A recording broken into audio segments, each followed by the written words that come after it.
Hello and welcome everybody. CENN stock on 28 November. Let's start step by step with easy price prediction. If you are new to this video, don't forget to subscribe and like. Let's start. For the 0, 1, exponential level.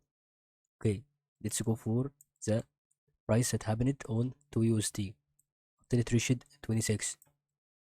This is going to be on this part. 1 week update.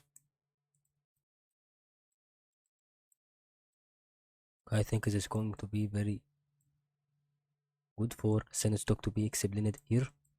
So let's go for this part. It's going to be a lot of red candles, but in the fact, one day update is going to give us between them at least one green candle in every period. In these periods, or two candles, two green candles. That what can be done on this chart. So according to what we want to make this next time, it's going to be about the increase in momentum on CENN stock. So since we can see the CENN stock increase, next time on the last part, it's going to be the part we can where we can go for this price prediction period. Hope you benefit from what we can explain on this video.